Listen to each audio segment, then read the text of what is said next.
नमस्कार दोस्तों, मैं परीक्षित भारद्वाज स्वागत करता हूं आपके अपने YouTube channel travel India Parikshit Bhardwaj पर। दोस्तों, लॉकडाउन में आप अपने घरों में बंद हैं और किसी न किसी वजह से परेशान हैं। मेंटली हेल्थ को अच्छा रखने के लिए ज़रूरी है आप किसी न किसी काम में लगे रहें। लॉकडाउन में आप अपने फैमिली के साथ एक अच्छा समय व्यतीत कर सकते हैं और अपने दैनिक जीवन में वो काम कर सकते हैं जो आप अपने ऑफिस में काम करते हुए नहीं कर पाते थे। इसी को लेकर मैंने अपनी प्राचीन आर्ट राजस्थानी मडाना आर्ट पर काम करने का निर्णय लिया। उसके लिए सबसे पहले खदान से पीली मिट्टी खोद कर लाया और धूप ज़्यादा होने के कारण मैं पसीने में भीग गया, परंतु मडाना आर्ट को लेकर मेरा उत्साह इतना था कि पसीने उसके लिए कहीं भी मायने नहीं रखे। उसके बाद कुछ गाय का गोबर और चूना लाया, तीनों को उचित मात्रा में पानी लेकर घोला। अच्छी तरह से घोल बनाकर एक कपड़ा लिया और उस कपड़े को उस मिट्टी के घोल में डुबो दिया। उसके पश्चात मैंने लिपाई का काम शुरू कर दिया।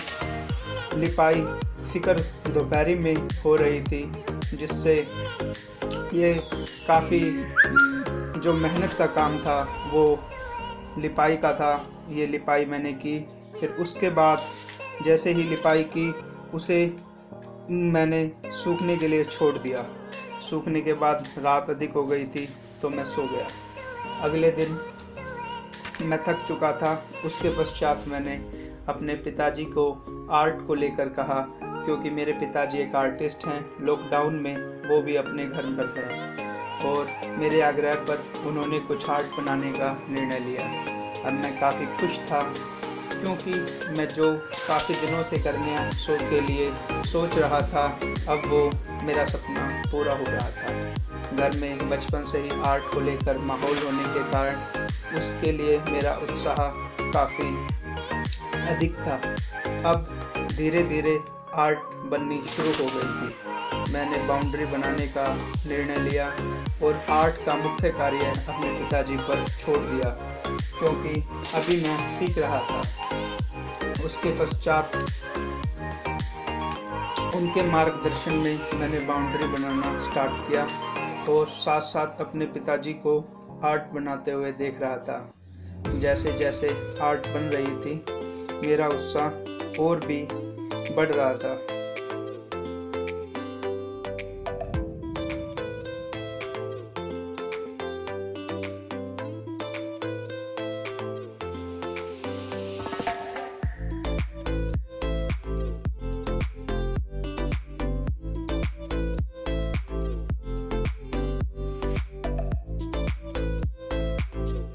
जैसे जैसे आर्ट तैयार हो रही थी, आंतरिक संतुष्टि बढ़ती जा रही थी और पूरी होने की उत्सुकता और भी ज़्यादा बढ़ रही थी और मन की खुशी का तो कोई ठिकाना ही नहीं था। आप देखिए आगे किस प्रकार से यह आर्ट बनाई गई है।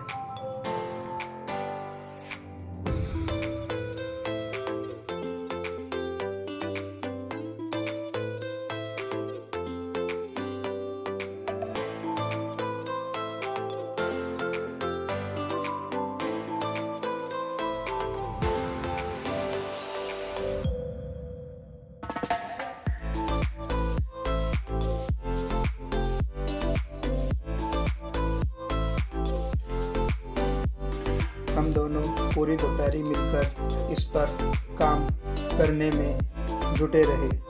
आखिरकार आर्ट बनकर धीरे धीरे तैयार होने लगे। मिट्टी का बेस होने के कारण ब्रश चलाने में काफ़ी परेशानी हो रही थी, फिर भी हमने धैर्य नहीं खोया और अपनी मंजिल की तरफ बढ़ते गए।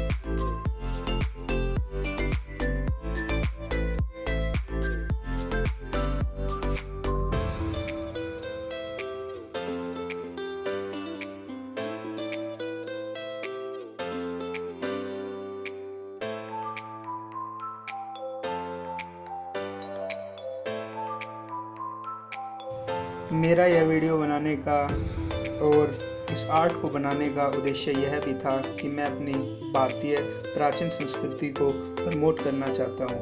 प्राचीन समय में हमारी माताएं बहनें इस प्रकार आर्ट बनाती थी, घरों को संवारती थी। इस तरीके की आर्ट आज के समय में लुप्त होती जा रही है, क्योंकि लोग घरों में सीमेंटेड घर बनाते हैं, जिसके कारण गारा और गोबर का इस्तेमाल ना के बराबर होता है या कतई नहीं होता है, जिसके कारण घर शुद्ध नहीं हो पाता है। जो हमारी भारतीय संस्कृति के अंदर दर्शाया गया है, बताया गया है, हमारे वेदों पुराणों में लिखा गया है किस प्रकार से घर को रखा जाए। तो मुझे अपनी भारतीय प्राचीन संस्कृति से बहुत ही प्यार है। इसी कारण मैंने ये मिट्टी और गोबर से तैयार दीवार को बनाने का निर्णय लिया और साथ में यह आर्ट बनाने का भी निर्णय लिया, ताकि मैं अपनी प्राचीन भारतीय संस्कृति को भी जिंदा रख सकूं। और मुझे गर्व है कि ये बनकर बहुत अच्छी तैयार हुई है। बाकी दर्शकों आप बताएंगे किस प्रकार बनी है, आपको ये कैसी लगी है। मैं आपके कमेंट का इंतज़ार करूँगा। अगर आपको ये आर्ट अच्छी लगती है तो मैं आगे भी इस तरीके की वीडियो बनाऊँगा। आप कमेंट करके ज़रूर बताइए आपको वीडियो का कौन सा पार्ट अच्छा लगा, आपको वीडियो में क्या अच्छा लगा और क्या कमियां थी। दोस्तों, मैं YouTube पर अभी नया हूं, मुझे काफ़ी नॉलेज नहीं है, YouTube के बारे कोई भी नॉलेज नहीं है ज़्यादा, तो मुझे एडिटिंग करना भी नहीं आता है और जितना मुझे नॉलेज है मैं उस पर काम कर रहा हूँ और धीरे धीरे सीख रहा हूँ। आप सभी का अगर स्नेह रहा तो मैं ज़रूर इस पर काम करूँगा। अगर आपको अच्छा लगेगा तो मैं आगे भी आपको इस प्रकार की वीडियो बनाकर देता रहूँगा।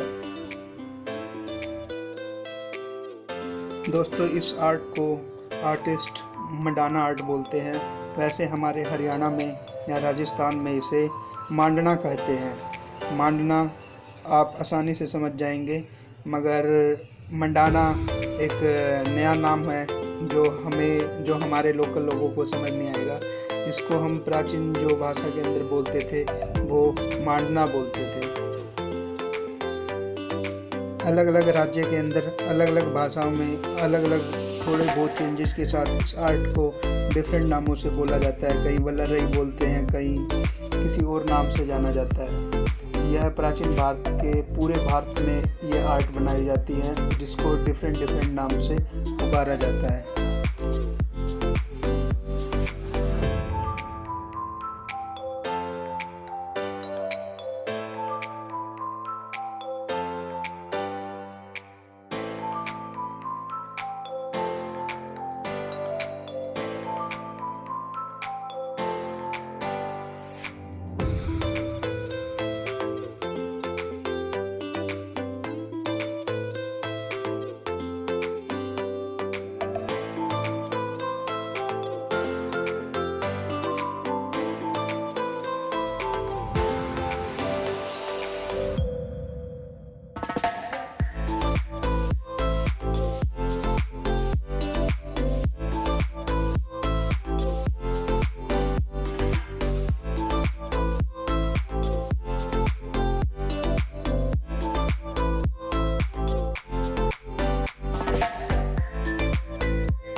दोस्तों, इस आर्ट के लिए मैं विशेषकर धन्यवाद करना चाहूँगा अपने पिता जी का, पंडित सुमेर चंद भारद्वाज जी का, जिनके बिना यह बनना संभव नहीं था। मैंने इसके अंदर एक सपोर्टिव आर्टिस्ट काम किया है।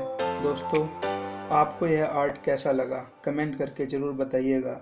अगर आप आगे भी इस तरीके का आर्ट वर्क देखना चाहते हैं तो चैनल को सब्सक्राइब करना मत भूलिएगा। जय हिंद, जय भारत, भारत माता की जय, भारतीय संस्कृति की जय।